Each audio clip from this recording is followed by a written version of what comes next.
Dear colleagues and friends, in 2024, India was at the forefront of global discussion on antimicrobial resistance at the United Nations General Assembly. India happens to be the global leader in the burden of antimicrobial resistance. Incidentally, it is also one of the largest consumers of antibiotics. Therefore, it is well positioned to help to tide over this crisis. One of the major causes of antimicrobial resistance is surgical site infection. Surgical site infection is a condition in which, when you cut open because of surgery, through the crevices, the microbes can go inside and produce infection. And therefore, you must understand that 5 million people are vulnerable to surgical site infection and therefore can lead to surgical site infection and antimicrobial resistance. This threatens lives of millions of people each year and contribute to the spread of antibiotic resistance. A range of educational tools exist for you to adopt and adapt to support health workers training on the prevention of SSI or surgical site infection. Spread the awareness of antimicrobial resistance as has been crafted by WHO. There are various informations for the paramedical staffs working in the nursing home. I am truly honored and privileged to be part of this endeavor and approach an initiative of Khandelwal Laboratories on AMR. I admire and endorse this work of AMR in India.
Surgical site infections are an important and frequent complication of surgical procedures. The appropriate preparation of the surgical site is an important step in infection prevention. It involves the disinfection of the skin before incision. The aim of this procedure is to reduce the microbial load on the patient's skin as much as possible before incision of the skin barrier. Essential requirements for appropriate surgical site preparation are: 1. It should be performed in the operating room immediately before draping and incision. 2. Sterile equipment, instruments, and swabs should be used. 3. An appropriate sterile disinfectant solution should be used. WHO recommends alcohol-based antiseptic solutions as they are more effective than aqueous solutions, and alcohol-based antiseptic solutions based on chlorhexidine gluconate are preferred. The area to be covered should not only include the immediate site of the intended surgical incision, but also a broader area of the patient's skin. Bathing or showering with either plain or antimicrobial soap before any surgical operations should be performed separately outside the operating room. We do this to protect the patients. The patient's skin is already clean as the patient had a shower preoperatively as instructed, and no hair removal was performed or required as per WHO's recommendations. The nurses enter the OR and don sterile gloves.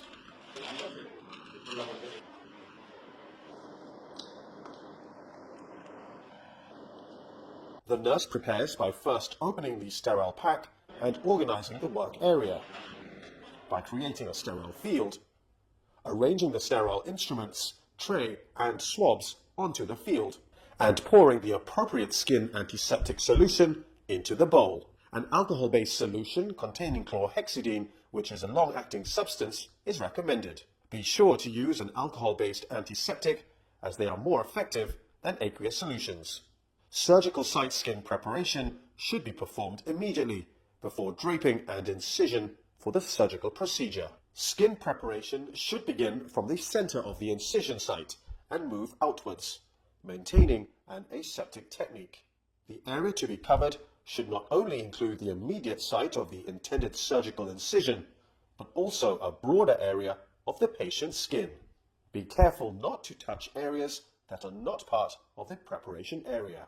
Dispose the used swab in the waste bag. This step should be repeated with new sterile soaked swabs until the full area is prepped. This will depend on the patient and surgical site. If contact is made with an area not part of the preparation area, stop skin preparation and immediately dispose of the swab in the waste bag. Obtain a new sterile soaked swab from the trolley and complete the skin preparation following the same aseptic technique. Ensure there is no pooling of antiseptic solution underneath the patient. Ensure sufficient time for adequate drying, as time of drying means time of antiseptic action.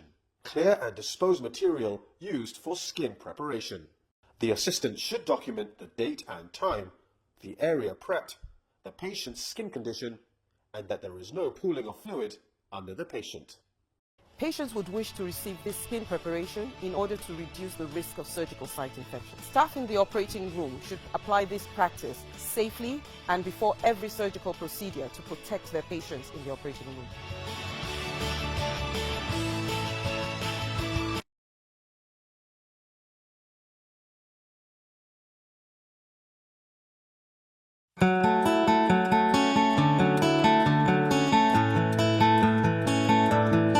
Post-operative wound care is an important part of preventing surgical site infections. The process of wound assessment, cleansing and care must address the patient's needs and limit additional infection risks. The aim of this procedure is to protect the surgical incision and promote wound healing. Essential requirements for appropriate wound care are: 1. Routine checking of the surgical site, observing for any signs or symptoms of infection.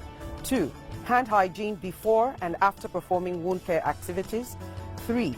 Maintaining an aseptic or non-touch technique using sterile dressings. And 4. Prompt sample collection if a wound infection is suspected. It is also important that we educate patients on signs and symptoms of potential infections as well as personal hygiene. We can protect our surgical patients from potential infection through action. Introduce yourself to the patient and explain the details of the procedure that you will be performing. Before beginning, be sure to address any concerns the patient might have. Perform hand hygiene before touching the patient, then expose the wound dressing by adjusting the sheets and patient's clothes. The trolley surfaces and legs must be cleaned with clean warm water and detergent, then disinfected using alcohol or another non-corrosive disinfectant. Prepare the trolley by attaching a waste bag for waste collection. Then continue adding sterile field or tray, sterile swabs or gauze, sterile pack that includes forceps and container, sterile saline, sterile and non-sterile gloves, wound dressing and adhesive, alcohol-based hand rub.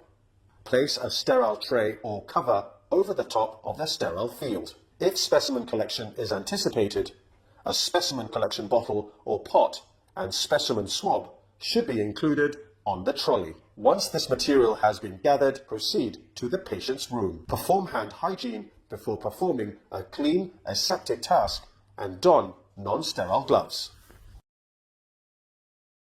Gently remove the used dressing. Careful to avoid touching the wound directly. Dispose of the used dressing and gloves directly in the waste bag. Perform hand hygiene after body fluid exposure risk. Carefully examine the wound and surrounding skin, noting the presence or absence of any signs of infection, inflammation, or other complications. If the wound is dry and healing, and there are no signs or symptoms of infection, no additional dressing is required. The patient can be instructed to shower as normal. If any discharge or other signs or symptoms of infection are observed, a doctor and/or wound specialist should be consulted. If an infection is suspected, any leaking fluid or specimen swab should be collected. Perform hand hygiene before a clean aseptic task. Open a sterile pack without touching the interior or sterile instruments. Empty the sterile forceps, scissors and container onto the sterile field very carefully. Dispose of waste directly into the waste bag. Pour the sterile saline directly into the sterile container or pot. Perform hand hygiene before a clean aseptic task and don sterile gloves. In this video, sterile gloves are used as the nurse will be reaching within the sterile field. Using sterile forceps, carefully manipulate the sterile gauze before soaking it in saline. Then turn to the patient and cleanse the wound, maintaining an aseptic clean technique. Do not repeat already cleaned sites or touch other areas. Immediately dispose of the swab in the waste bag. Using the cotton tip swab from inside the specimen bottle, carefully swab the fluid by going as deep as possible into the purulent wound. Cautiously place the tip swab inside the specimen container and seal tightly. If there is enough fluid leaking from the wound, preferably use a clean, dedicated pot for its collection. Once the sample has been collected, proceed with routine wound cleaning following the same procedure. If the wound is not fully healing by primary intention, or the wound is potentially or confirmed infected, then a new dressing should be applied as follows. Using a new set of sterile forceps, carefully place the sterile gauze directly onto the patient's wound. Then measure the required adhesive based on the size of the wound and apply over the top of the wound. This type of sterile, non-adherent, pre-prepared dressing is more appropriate to optimize wound healing if available. Dispose of all items accordingly and remove gloves. Perform hand hygiene after a body fluid exposure risk and after touching a patient. Hand washing with soap and water is recommended when hands are visibly soiled with blood or other body fluids. Explain to the patient that the sample will be analyzed and results shared when available. Encourage the patient to report any discomfort or other potential signs and symptoms of infection. Push the trolley back to the preparation area and clear it as soon as possible. Record all observations and dressing change procedure in the patient's chart. If a sample was collected, ensure that it is correctly labeled and send it for analysis. If any breach in the aseptic technique or contamination of the outside of the swab pot occurred during sample collection, don non-sterile gloves or clean the outside before handling.